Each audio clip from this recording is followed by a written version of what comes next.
Kar bolmasın. Ziyada qattiq boshqarilgan bola bara-bara ota-onasining rejim ostidagi xizmatkordan yomon odatga mahkum bo'lgan qullarga aylanib qoladi. Bu yerdagi yomon odat uni iskanchasida qiynab, azobga mubtalo qilgan bo'yinturuqdir. Bola ashu bo'yinturuqning iskanchasidan qutulishga intilmasligi bilan emas, balki qutulish iqtidoridan mahrumligi bilan bechoradir. Kunlarning birida bir do'stim birdan paranglashsaq deb chaqirib qoldi. Aslida u bir xizmat ishi yo'liqqan boshqa dinchilik haqida mendan maslahat olmoqchi ekandik. Do'stimning o xizmat ishi do'stim bilan nihoyat yaqin sirdoshlardan bo'lib, u bola tarbiyasidagi ba'zi bir o'ngsizliklar vajidan parishon bo'lib yuribdi. Do'stimmo dal bola g'amida dilxaslik qilgan ayol edi. Shunga ikkimiz hamisha bola tarbiyasi haqida paranglashdik. Bu qatim gapni do'stimning osh xizmat ishi yo'liqqan masaladan boshladik. Do'stimning xizmat ishi Dağlıq universitetini bitirgan, xizmat tutuq qozongan, chiroyi bor, ro'zg'or tutishga usta ayol ekan. Lekin turmushda mukammallikni bakrak qo'g'lishdigan, bo'libmi nikoh ishida nazari ustunroq bo'lg'achqa 36 yoshida aron to'y qilib, keyin bir o'g'il farzandli bo'libdi. O'ttir yoshlarga kirib qolganda ko'rgan bu o'g'ilni bakma atib oladi ekan. Uning saboqdoshlarining bolalari boshlang'ich hatto o'ttir maktablarda o'qiydi ekan. Ular bir yerga kelsa, bola tarbiyasida yo'liqayotgan dishvochiliklar haqida hasrat bilan so'zlashar ekan. Bu gapni anglagan do'stimning xizmatdoshi bola tarbiyalamak shunchalar qiyinmidi deb hayron qoladi ekan. U ayol o'g'liga zakidagi chog'lardan boshlabla tang nazmlarni o'qib beradi ekan. O'zim bolaga bo'lgan dastlabki tarbiyaning naqadar muhimligini bildigan bo'lg'achqa, bola tarbiyasida nurg'un kitob o'qibdi. O'g'liga til chiqqandan tortibla xanzucha va inglizcha gap qilishni odat qilibdi. Shunday qilib, uning o'g'li nihoyat ziyrak cho'ng bo'libdi. Bola yasliga kirgandan keyin ma'lum psixologiya tadqiqoti o'rni shu yasliga kelib, bolalarning aqliy qobiliyatini sinab ko'rgan ekan, yasli boshlig'i do'stimning xizmatdoshining o'g'lining tekshirishda butkul yasli bo'yicha birinchi bo'lganligini deb beribdi. Buning bilan do'stimning xizmatdoshi o'zining bola tarbiyasidagi mohirligi bilan bolasini cho'qim yaramliq, hatto aqlchoqlardan qilib tarbiyalab chiqa oladiganligiga shaksiz ishonibdi. Shuning bilan u ayol butun asiyatini bolasini inchik tarbiyalashga qaratibdi. Cümleden u balası qilgan har bir eg'iz so'zning talaffuzidan tortib, hatto uning cho'ki tutishlarigacha inchiki ko'zitib, nuqsonliq taraflarini bayqagan hamon uni darhol tuzitib beradi ekan. Balasi kamchilikni takror 3 qatim sodir qilsa, uni darhol tanbehlaydi ekan. 3 qatimdan ko'p sodir qilsa, qo'lining dumbisiga bir nur uradi ekan.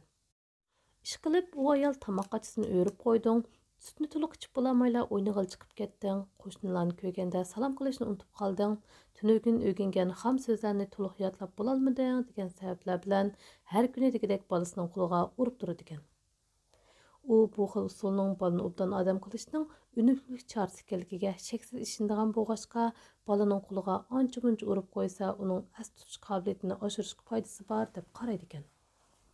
Do'stim bu haqda mundoq dedi. U xizmatdashimning uyiga borgan chog'imizda uning bola tarbiyasiga bakmi ahamiyat berganligidan hayron qilishga edik. Chunki u mehmonlarga gap qilib aytib turibmi, bir ko'zini bolasidan uzolmaydi. Bolasiga hadislam, topshiriq ishlaydigan vaqting bo'ldi, qo'ling ho'lgan boshqadan surtgan, u oyog'ini kiyma, kiyimingga mos kelmabdi deb taplab turadi. U xizmatdashim bolasi uchun shundoq parvona bo'lib kelgan bo'lsa-mu, nimishqidir uning o'g'li o'rganishda bara-bara chekinib ketdi, dedi do'stim uxtatib turib. Boshlang'ich maktab kirgan chog'larda oldingi uchning ichida mang'atdi.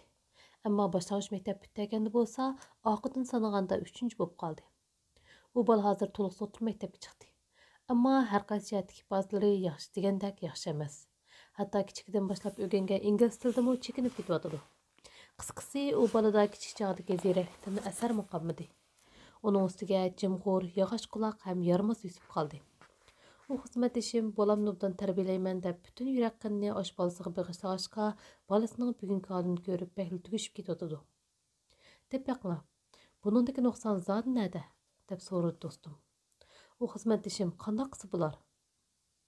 Guna opisi ekan, dedim gapni udullik qilib. Buni hal qilishning yo'li bakmi oson. Ammo dal oson bo'lg'achqa, u xizmatdashingiz bu choradan ravurus foydalanolmasmikin, yoki uningga ancha parvo qilib ketolmasmikin deb ansirayman. Bu menimcha anadagi nuqson boshqa yerda emas, menimcha u xizmatdashingiz bola boshqarishda bak qattiq qo'l, bak zil ekan. Shuni xizmatdashingizga deb qo'ying. Endi bola bilan kar bo'lmasin. Kar bulmuşsun?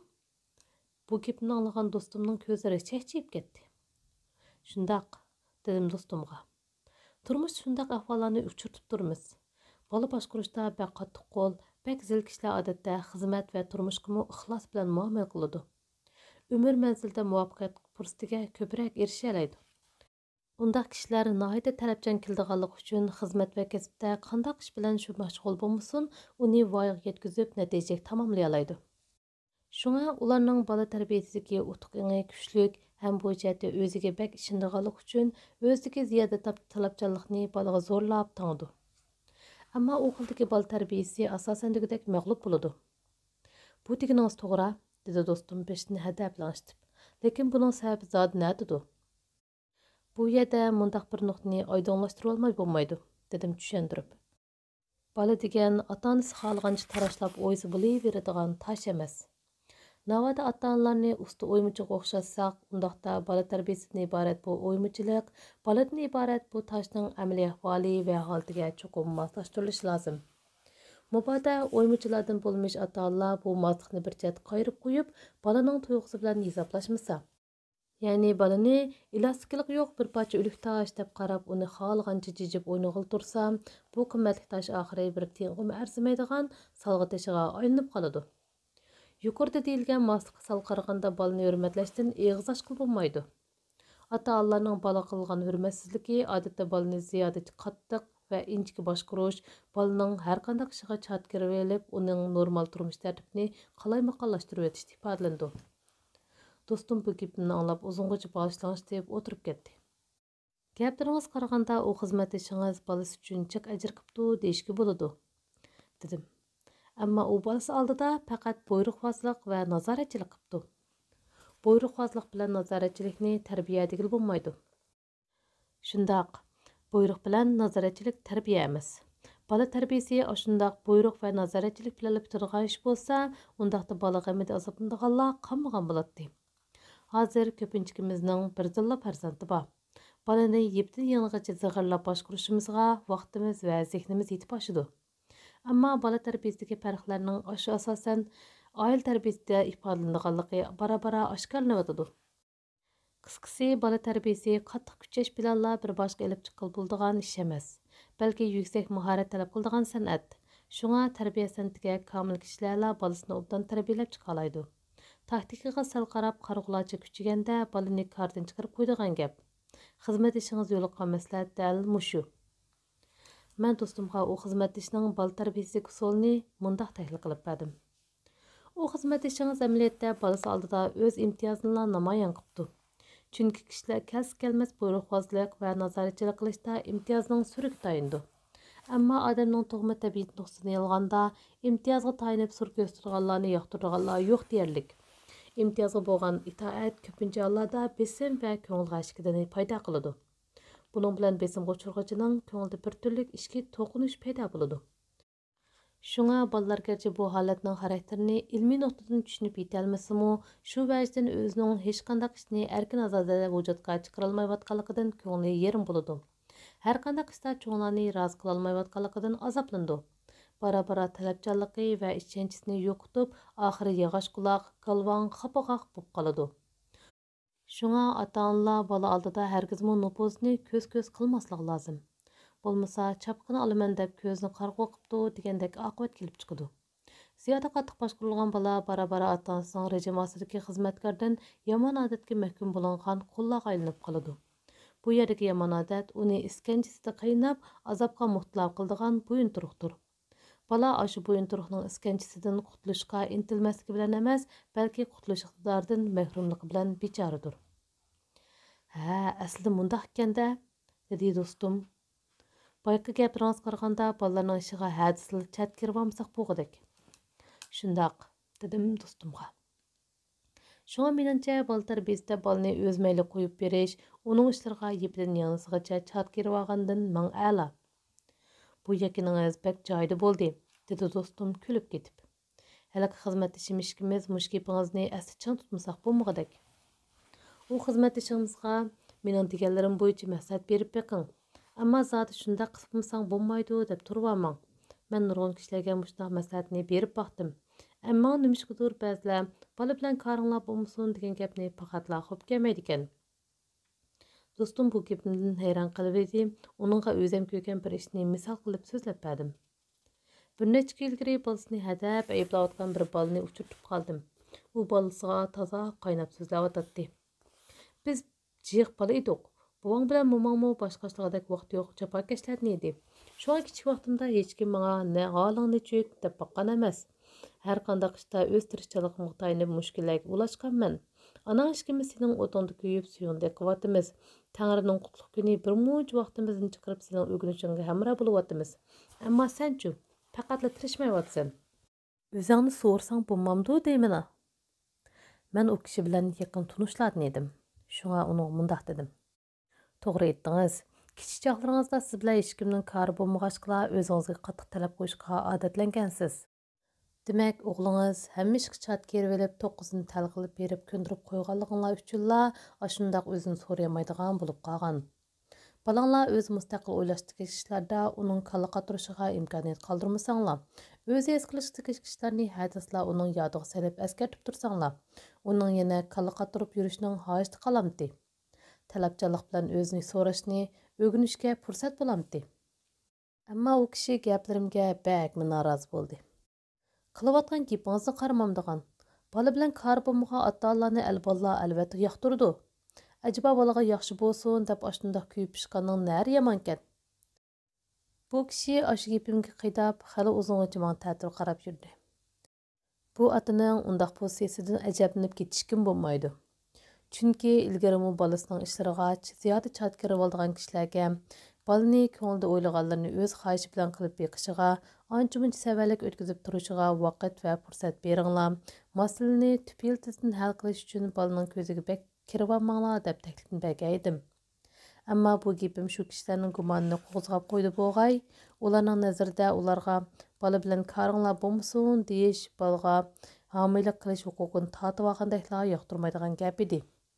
Amaliyotda ular bu yerdagi kar bo'lmaslikning chin ma'nosini faqatla tushunmaydiganlar xolos.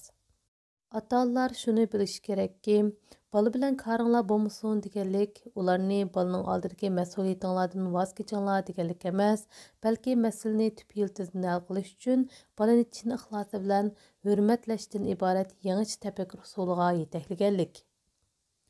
Do'stim qoyillik bilan beshini langishdi.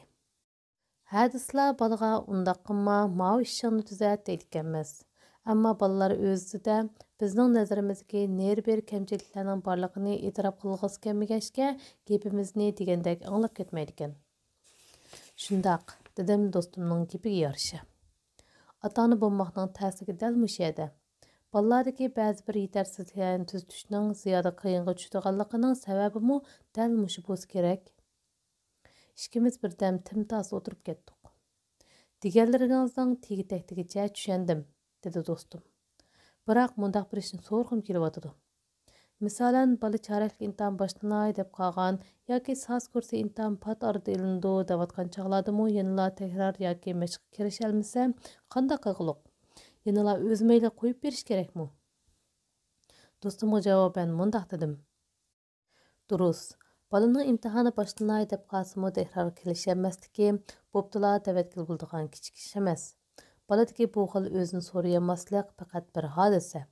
Ammo uningga boladagi idroksizlik, ro'ysizlik, o'zbeshimchilik, ong puchakligi, mag'rursizlik va tushkunlik qatorliq nurg'un masalalar sabab bo'lgan. Gapning rostini deganda bu masalalar ota-onalarning bola boshqarishda uzundan buyon qo'llanib kelgan nabob usuli bilan zich munosabatlik. Demak, ota-onalar bolani obdan boshqarman deydigan, undaqda oldi bilan o'zlarining boshqarish usulini o'zgartish lozim. Chunki boladagi ner-ber nuqsonlarga dal ota-onalarning ilgirki boshqarish usuli sabab bo'lgan. Ammo qanday usulni qo'llanish lozimligi haqida aniq bir narsa deb bermayman. Meningcha usulni bolaning konkret ahvoliga qarab tanlagan tuzuk. Kasal yengilroq bo'lsa, o'qil dori beradigan, og'irroq bo'lsa, operatsiya qiladigan gap. Boladagi nuqson qancha og'ir bo'lsa, ota-onalar tarbiya usulini tubdan yangilab, bolaga texnik savarchanlik bilan muomala qilishi, muhimi bolada talabchanlikni yetildirishga tirishish kerak. Bu masalada beshimda o'tgan mundaq bir ishni so'zlab beray. Qizim to'liq o'rta maktabning 1-yiliga chiqqan vaqtda o'rganishda charchagan chog'larda muzika anglamakin degan niyatda yetlik o'rinda yon CD qo'yg'uch sovg'a qildim. Ammo qizim topshiriq ishlab etibmi CDning tinchig'uchni quloqqa tiqib oldigan 2 kunda bir chiqibla plastinka setib oldigan bo'lib qoldi. Naqsh cho'lponlari va naqshlarning nomini 5 qo'ldek bilib ketdi. Bola bundaq o'rganish qilsa diqqat chechilib ketadiganligini bilatdim. Bola boshlang'ich maktabda bo'lgan bo'lsa-ku, buningga ancha viranishib ketmagan bo'latdim. Ammo to'liq o'rta maktabda o'qitgan bolalarning vaqti qiz, o'zaro raqobat kuchlik. Azroqla bexaslik qilsa sabtdan tushib qoldigan gap. Shunga tozishib bilan shu sababdan sal jiddiylashib qolib, oxiri bolaga nasihat qildik. Balam, o'rganish qilayotganda eng yaxshisi muzika anglamang. Chunki to'liq o'rta maktabning topshiriqlari boshlang'ich maktabga o'xshash yezib qo'ysalar bitirgan narsa emas. Cho'nqur tafakkur qilib, tushunib, anda yozgan gap. Dastlabda qizim, bildim, biroq muzika anglsam o'rganishim ta'sir etmaydi degan gapni qildi. Arada 2 kun o'tgandan keyin qizimning yana topshiriq ishlagash, muzika anglayotganligini ko'rib, taqat qilib bo'lmay yana tarbiya qildik. Ammo bu qatim qizim sal chechilib qoldi. Hajab gapinglar to'l ekan, dedi u. Qanday qilishni o'zim obdan bilaman. Ko'zimga kirib olmanglarchu. Shundan keyin hali bir mazgil vaqtlargacha bola bilan korimiz bo'lmadi. Ammo ichimiz titildab ketyotdik. Bo'libmi uning muzika anglagach o'tirib o'rganish qilayotganligiga qaraganda, o'rganish prosesining bo'shib ketayotganligi bizdan bekrak ansiratdi. Bir necha qatim uningga o'tkazibroq gap qilib beqish niyati kelgan bo'lsaqmi, yana o'zimizni besib oldik. Oxirida tish bilan bolani o'z mayli qo'yib etishni qaror qildik. Chunki buningda biz mundaq qaragan edik. CD bolaga bakmi yangilik tuyulyotidi. Uning ustiga bolaning darslari bak jiddiy emas. Ammo bola to'liq o'rta maktabning 2-3 yillarga chiqqanda dars besimi tabiiy kuchaydi. CDning bolani mabtun qilib olgan massimi tugaydi. Buning bilan bola darslarga uzluksiz kirishidi. Bolaning hozirgidek CDga bo'lgan mabtunligimi ish puchig'ini chiqarib, ancha-muncha yengilib olish uchun ehtimol. Uningdan o'rganish prosesining sal-pal bo'shib qolishi o'z-o'zini tanishishda bo'ladigan bir xil ruhiy holat. Yoshlarning ko'pincha ma'lum bir shayga bir mahal mabtun bo'lib qoladi. Qizimning muzikaga berilib ketishimi ashundaq mabtunlikning ifodasi. Shunga bolani o'zi xohlagan qiziqishdan zo'rg'a to'sish yaxshi oqibat bermaydi. Odamning o'rganishi munda ishqil sistemining harakatidan tarkib topgan. Biri jismoniy harakat, yana biri psixik harakat. Balaga zo'liq ishiltish orqali uni ko'zini kitobdan uzmay, o'rindiqda kunlab o'ltirg'izg'i bo'ldi. Ammo buningda balaning jismini kitobga banat qilg'il bo'lgan bilan, uning ko'nglini kitobga so'rab kirmak ba'zi mushkul. Jumladan balaning qo'lidagi CD qo'yg'uchni tatib olgan taqdirda uning o'rganishga ixlosini 100% bera olishi notayin. Hatto uning ko'ngli kitobdan texim yiroqlab ketishi mumkin. Bala, muzika o'rganishimga ta'sir qilmaydi, qanday qilishni o'zim bilaman degan ekan, uningga ishonish kerak. Shunday qilib, tatishimiz balaning bu ishiga aralashmaydigan bo'ldik. Ammo balaning nazaridagi nabop ishiga aralashmaslik aralashishdanmi ta'sir ekan. Balaning harakati har kundagidek ko'zingizga sig'may, ichingizni pushirdi ekan. Buning uchun ko'nglingizdagi oshiq g'ashlikni aql va savrchanlik bilan besishga to'g'ri keladi. Vaqtning o'tishiga ergashib biz bora-bora bolaning ishiga faqatla aralashmaydigan bo'ldik. Hatto bolani boshqarishni unutib ketdik desam bo'ladi. Ammo qizim qachondandir topshiriq ishlab o'ltirib muzika anglaydigan ishni tashlabdi. Buni hali CD qo'yg'uchning kitob shkafida to'lib besib turganligidan bildik. Qizim oliy maktab imtihonini tugatgandan keyin ondan ashu ishni so'rab beqiydim, u mundaq dedi. Topshiriq ishlagash muzika anglasa rostla odamning zehni chechildi ekan. Buni dastlabla his qilgan edim. Ammo muzika mabtunligi sababidan o'zimni bosolmay shunday qilib ekanman. To'liq o'rta maktabning 3-yiliga chiqqandan keyin boshqa ishlarga zehnimni bo'lgim kelmadi. Shunga topshiriq ishlagash o'ltirib muzika anglaydigan ishni tashladim. Qaraganda har qanday qilsa bolalarning o'z oldiga o'ylagani bo'ldi ekan. Shunga biror ishga intilsalar, uning astoydil muomala qilib o'zini tabiiy tangshiyalaydi ekan. Bu gapingizdan lavuzning idora qilay desang oldi bilan o'z mayli qo'yvat degan gapini to'qimi cho'nqur tushungandek bo'lyapman, dedi do'stim. Do'stimning bayongi tushuntirishlarimni zan qo'yib anglaganini ko'rib, gapimni davom qildim. Odam aslida hurlik uchun yaratilgan. Shunga hurlik odamning ro'yidagi eng muqaddas manzil. Balalar öz təbiətini dəxilsiz namoyon qilish lozim. Balalarning ruhiyati mukammal va mustaqil dunyo. Ularning jismiga nihoyatda jo'shqin bir xil hayotiy kuch tumlangan. Shunga o'sayotgan balalar har vaqt o'zini yaratish va namoyon qilishga tamshilib turdi. Balalardagi bu xil yoshirin kuch obdan parvarish qilinsa, o'ngishliq bix surib, chechaklab meva beradigan urug'ga o'xshaydi. Шуңа аталлада yer tilib canını baqadigan dehqonlar xos ishonch va muvofiq boshqarish еңі bo'lsa, bolalarning obdan o'sib yetilishida gap yo'q. Do'stim ig'ir uksinib turib mundoq dedi. Ata-onalar yig'inlarida bolalarda saqlanayotgan masalalarni qanday bir taraf qilish haqida gap bo'lsa, mudir yoki muallimlar bolalarga ko'ngil bilinglar, bolalarga hamroh bo'lishga ko'proq vaqt chiqaringlar, bolalarni chang tutinglar degan gapni ig'izdan tushamaydi. Әмма баяғы гәпләргә караганда, балалардагы нәр бер нуқсанларга ата-аналарның башкармаслыгы эмас, бәлки зияда катык башкарып алганлыгы сәбәп булып әтипти. Хә бәлли, най тугры әйттиңиз, дидим күлүп турып. Ата-аналар бала тәрбиесидә өзүрө куйдыган зор чәклемләрне унутып калмаслыгы, балаларның өсүп yetilishi мәлім bir басқычқа kirgan чагларда өзүнүң бала алдыда илажсыз калдыганлыгын башкача кылып эссак, ундак чагларда балаларны янылы кичик чагларныкыдек епиде яңысыгача башкарып йөрүштүң ачты калмайдыганлыгын түшүнүп yetish лазым. Навада хеле хезмәттешиңизне рәнҗитеп куйышны әнсирмисиңиз, меніңчә уныңга әйтиң. Әң яхшысы баласы белән кары булмасын. Onun hazırki ahvaldan qaraganda öz möylüge qoyup beriş balını ilmi başquruşning әң өнімлі çaresi de qılıdı.